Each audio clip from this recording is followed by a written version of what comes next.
کہ شب برات کی حقیقت کیا ہے، اس رات میں نامہ اعمال کیوں تبدیل ہوتے ہیں، اور اس رات میں انسانوں کے بارے میں کون کون سے اہم فیصلے کیے جاتے ہیں، اور اگر خدا نخواستہ ہمارا نام بھی مردہ لوگوں کی لسٹ میں لکھ چکا ہو تو ہمیں کیا کرنا چاہیے، اس رات کتنے لوگوں کی مغفرت کی جاتی ہے، اور اس رات کون سے وہ بدبخت لوگ ہیں جن کی مغفرت نہیں کی جاتی، اور حضور صلی اللہ تعالی علیہ وآلہ وسلم نے اس رات کون کون سے عمل کرنے کا ارشاد فرمایا، اور با تقاضۂ مسلمان ہم کو شب بارات کو کس طرح گزارنا چاہیے۔ پیارے دوستو، ان تمام تر سوالات کے جوابات قرآن و حدیث کی روشنی میں آج کے اس ویڈیو میں ہم آپ کو بتائیں گے، لہٰذا آپ سے گزارش ہے کہ ہماری اس ویڈیو کو اینڈ تک ضرور دیکھیے گا۔ پیارے دوستو، شعبان المعظم کی 15ویں رات کو شب برات کہا جاتا ہے۔ شب رات کو کہتے ہیں اور برات کے معنی ہے بری ہونا،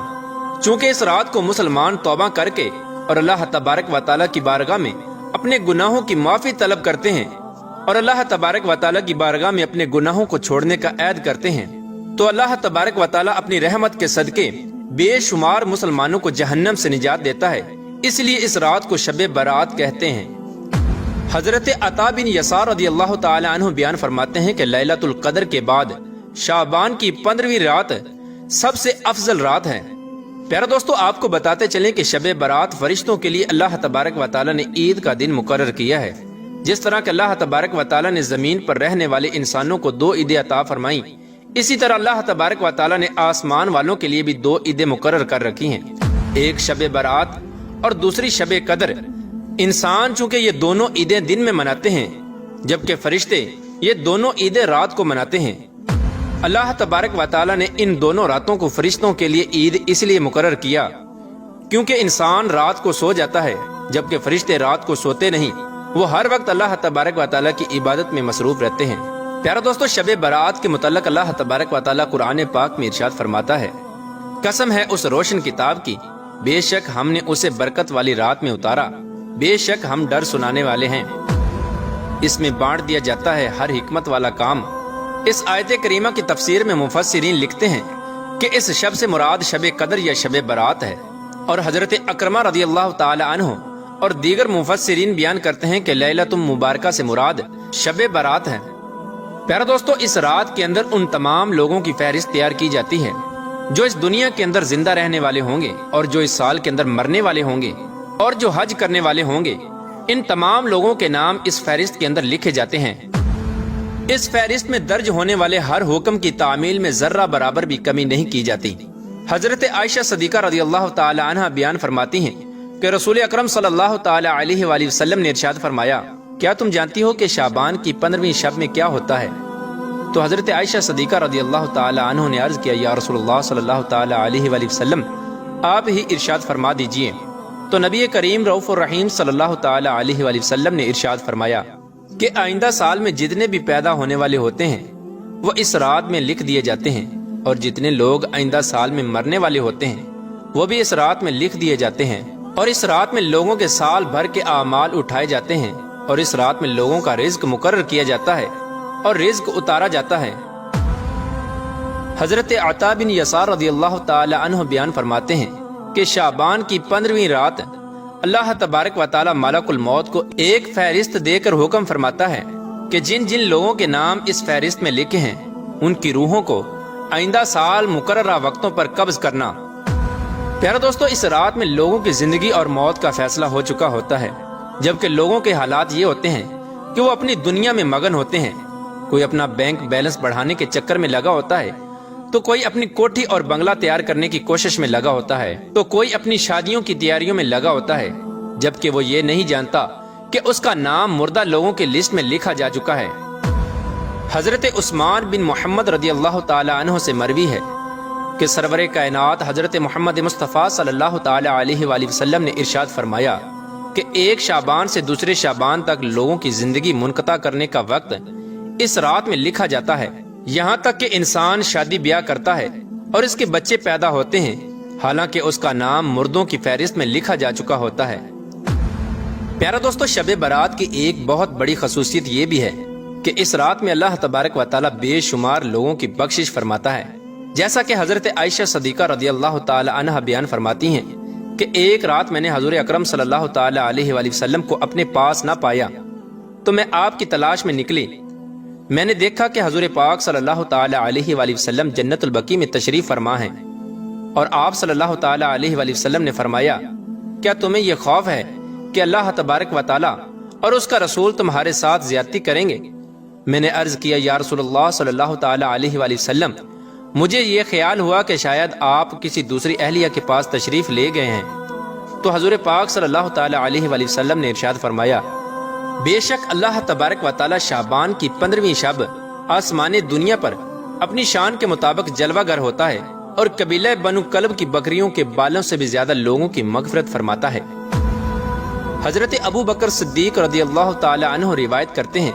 کہ حضور اکرم صلی اللہ تعالی علیہ وآلہ وسلم نے ارشاد فرمایا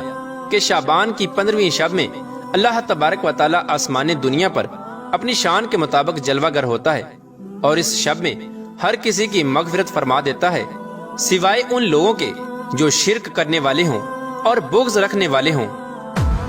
اور ایک دوسری روایت میں آتا ہے کہ نبی کریم رؤوف الرحیم صلی اللہ تعالی علیہ وآلہ وسلم نے ارشاد فرمایا کہ اللہ تبارک و تعالی شعبان کی 15ویں شب میں اپنے رحم و کرم سے تمام مخلوقات کی بخشش فرما دیتا ہے سوائے ان لوگوں کے جو شرک کرنے والے ہوں اور کینہ رکھنے والے ہوں۔ حضرت عبداللہ بن عمر بن عاص رضی اللہ تعالی عنہ سے روایت ہے کہ حضور اکرم صلی اللہ تعالی علیہ وآلہ وسلم نے ارشاد فرمایا کہ شعبان کی 15ویں رات میں اللہ تبارک و تعالی اپنی رحمت سے 2 شخصوں کے علاوہ سب لوگوں کی مغفرت فرما دیتا ہے، ایک وہ شخص جو کینہ رکھنے والا ہو، اور دوسرا وہ شخص جو کسی کو ناحق قتل کرنے والا ہو۔ پیارا دوستو، شب برات میں فرشتوں کو بعض امور دیے جاتے ہیں، اور شب برات ایک ایسی رات ہے جس میں اللہ تبارک و تعالی مسلمانوں کی مغفرت فرماتا ہے اور دعاؤں کو قبول کرتا ہے، جیسا کہ حضرت عثمان رضی اللہ تعالی عنہ روایت کرتے ہیں کہ حضور اکرم صلی اللہ تعالی علیہ وآلہ وسلم نے ارشاد فرمایا، جب شعبان کی 15ویں شب آتی ہے تو اللہ تبارک و تعالی کی طرف سے یہ اعلان ہوتا ہے کوئی مغفرت طلب کرنے والا کہ اس کے گناہ بخش دوں؟ ہے کوئی مجھ سے معافی مانگنے والا کہ اسے عطا کروں؟ اس وقت اللہ تبارک و تعالی سے جو مانگا جائے وہ ملتا ہے، وہ سب کی دعا قبول فرماتا ہے سوائے بدکار عورت اور مشرک شخص کے۔ حضرت علی رضی اللہ تعالی عنہ سے روایت ہے کہ غیب بتانے والے آقا و مولا حضرت محمد مصطفیٰ صلی اللہ تعالی علیہ وآلہ وسلم نے ارشاد فرمایا، جب شعبان کی 15ویں رات آتی ہے تو رات کو قیام کرو اور دن کو روزہ رکھو، کیونکہ غروب آفتاب کے وقت سے ہی اللہ تبارک و تعالی کی رحمت آسمان دنیا پر نازل ہو جاتی ہے، اور اللہ تبارک و تعالی ارشاد فرماتا ہے کوئی مغفرت طلب کرنے والا کہ میں اس کو بخش دوں؟ ہے کوئی رزق مانگنے والا کہ میں اس کو رزق دوں؟ ہے کوئی مصیبت زدہ کہ میں اسے مصیبت سے نجات دوں؟ یہ اعلان طلوع فجر تک اللہ تبارک و تعالی کی طرف سے ہوتا رہتا ہے۔ پیارا دوستو، حضور اکرم صلی اللہ تعالی علیہ وآلہ وسلم نے ارشاد فرمایا کہ شعبان میرا مہینہ ہے اور رمضان اللہ تبارک و تعالی کا مہینہ ہے۔ روایات میں آتا ہے کہ حضور اکرم صلی اللہ تعالی علیہ وآلہ وسلم ماہ رمضان کے علاوہ شعبان المکرم میں سب سے زیادہ روزے رکھا کرتے اور اللہ تبارک و تعالی کی عبادت کے لیے کمر بستہ ہو جاتے، اور حضور صلی اللہ تعالی علیہ وآلہ وسلم شعبان المبارک میں بہت زیادہ اللہ تبارک و تعالی کی عبادت کیا کرتے اور صحابہ کرام کو اس کی تلقین کیا کرتے۔ لیکن افسوس کہ آج کے دور میں لوگ اس مقدس رات کو آتش بازی کی نظر کر دیتے ہیں۔ جس رات میں اللہ تبارک و تعالی سے مغفرت طلب کرنی چاہیے، اس رات کو آج کے مسلمان فضول خرچی اور آتش بازی میں گزار دیتے ہیں، اور اللہ تبارک و تعالی کو راضی کرنے کی بجائے الٹا ان گناہوں کے اندر مبتلا ہو کر اللہ تبارک و تعالی کی نافرمانیاں کرنے لگتے ہیں اور اللہ تبارک و تعالی کو ناراض کر بیٹھتے ہیں۔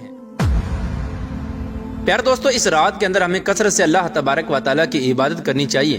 اور ہمیشہ ہمیشہ کے لیے اپنے گناہوں سے توبہ کرنی چاہیے، کیونکہ ہو سکتا ہے کہ ہمارا نام بھی ان لوگوں کی فہرست میں لکھا جا چکا ہو جو اس سال مرنے والے ہیں۔